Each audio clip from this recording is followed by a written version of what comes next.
Hola, el libro que quiero compartir el día de hoy es Agnotología, la producción de la ignorancia. Agnotología. Es un libro editado por Robert Proctor y Londa Shivinger. Eh, Robert Proctor y Londa Shivinger son ambos catedráticos de Historia de la Ciencia en la Universidad de Stanford. Este libro fue publicado por primera vez por la editorial de la propia Universidad de Stanford en el año 2008 y traducido al español por el Servicio de Publicaciones de la Universidad de Zaragoza en el año 2022.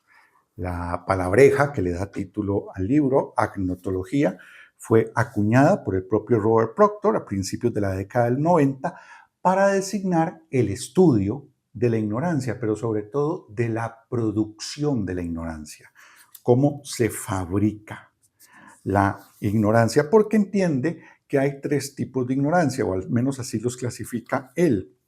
La ignorancia como estado nativo, la ignorancia como ámbito perdido y la ignorancia como una estratagema deliberadamente diseñada. Es decir, lo desconocido es un tipo de ignorancia, lo olvidado es otro tipo de ignorancia, pero a él le interesa sobre todo lo ocultado o la ignorancia deliberadamente producida. Y el ejemplo clásico de esta es la relación entre el cáncer de pulmón y el tabaquismo, y el trabajo que hizo la industria tabacalera en los Estados Unidos para producir esa ignorancia. Y de eso es de las porciones que quiero leer, aunque todo el libro tiene una serie de capítulos sobre temas muy distintos que francamente recomiendo muchísimo. A principios de la década de 1950 se introdujeron herramientas de marketing de corte nuevo, tras la explosión de pruebas de que los cigarrillos mataban a decenas de miles de personas cada año. Esto ya se sabía desde principios de los años 50. En respuesta a esta evidencia, la industria lanzó una campaña multimillonaria para asegurar a los consumidores que el peligro aún no había sido probado. A través de comunicados de prensa, anuncios y frentes de investigación de la industria bien financiados, se denunció la epidemiología como mera estadística. Se dijo que los experimentos con animales no reflejaban la condición humana y las patologías pulmonares reveladas en las autopsias se ridiculizaron como anécdotas sin una ciencia sólida que las respaldara.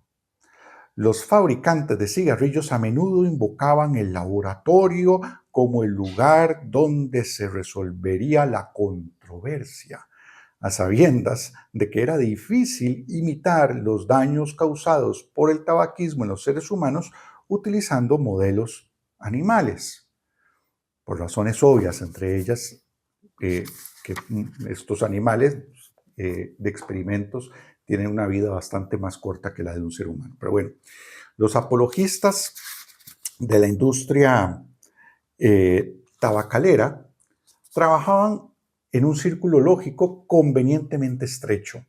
Ninguna prueba era lo suficientemente buena, ningún experimento lo suficientemente cercano a la condición humana. Las pruebas verdaderas eran difíciles de obtener sin experimentar con humanos, pero ¿quién quiere realmente experimentar con humanos?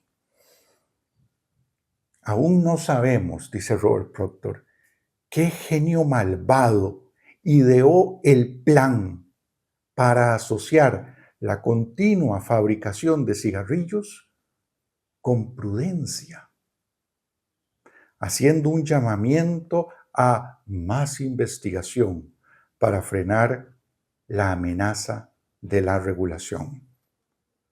Esto a mí me resulta con un paralelismo muy fuerte con lo que ocurre con las plataformas digitales.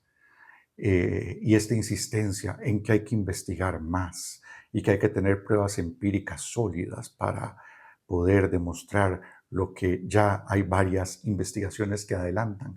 Lo que se está comprando es tiempo para posponer la regulación, porque los califas que hacen clavos de oro con la intoxicación cognitiva y psíquica de las personas con las plataformas digitales, eh, rentabilizan esa ausencia de regulación. Debe clasificarse como uno de los mayores triunfos, dice Proctor, este esfuerzo de frenar la regulación, aduciendo que había que ser prudentes, uno de los mayores triunfos de la connivencia corporativa estadounidense. La idea era que la gente continuara fumando mientras se les asegurara que nadie sabe realmente la verdadera causa del cáncer.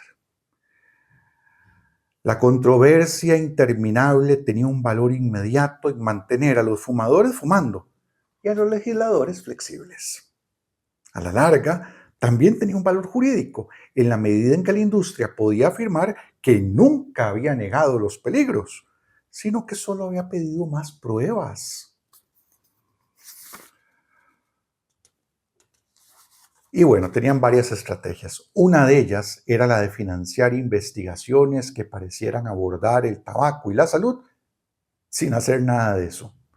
El principal instrumento para esto fue el Consejo de Investigación de la Industria del Tabaco, TIRC, por sus siglas en inglés, establecido en 1954 con gran fanfarria en anuncios a toda página publicados en 448 de los principales periódicos de la nación.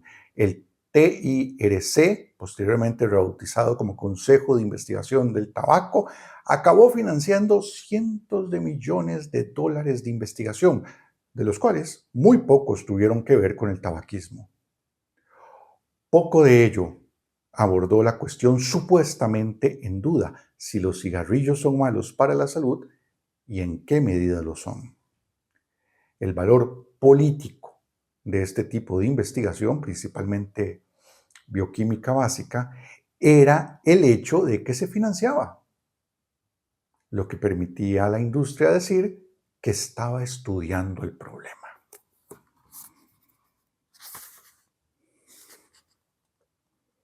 Este instituto también publicó un boletín mensual, el Tobacco and Health Report, en el que señalaba todo lo que podía utilizarse para distraer la atención de los peligros del tabaco. La revista se envió a cientos de miles de médicos, además de a miles de otros formadores de opinión de la industria, el gobierno y el periodismo, con el propósito de destacar todas las posibles causas del cáncer, excepto el tabaco. Típicos de 1963 y 1964 fueron los artículos con títulos como, oigan los títulos de los artículos: La rara infección de hongos imita el cáncer de pulmón. Las infecciones virales son culpadas en los brotes de bronquitis. Cirujano inglés relaciona la urbanización con el cáncer de pulmón. El efecto de la nicotina es como el ejercicio. El cáncer de pulmón es raro en los hombres calvos. 28 razones para dudar del vínculo entre el cigarrillo y el cáncer. Y por supuesto, nadie sabe aún las respuestas. Este era un titular. Nadie sabe aún las respuestas. La revista culpó a la cría de aves por los ácaros en las plumas, a la genética, a los virus, a la contaminación del aire y a todas las demás posibles causas de la epidemia de cáncer de pulmón, excepto al tabaco.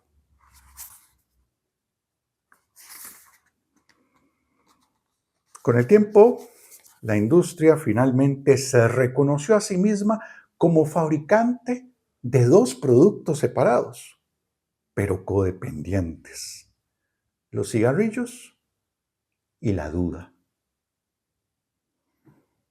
Como dijo el vicepresidente del Instituto del Tabaco, Fred Panzer, En un memorándum de 1971, el objetivo de la industria era crear dudas sobre la acusación respecto de la salud sin negarla realmente.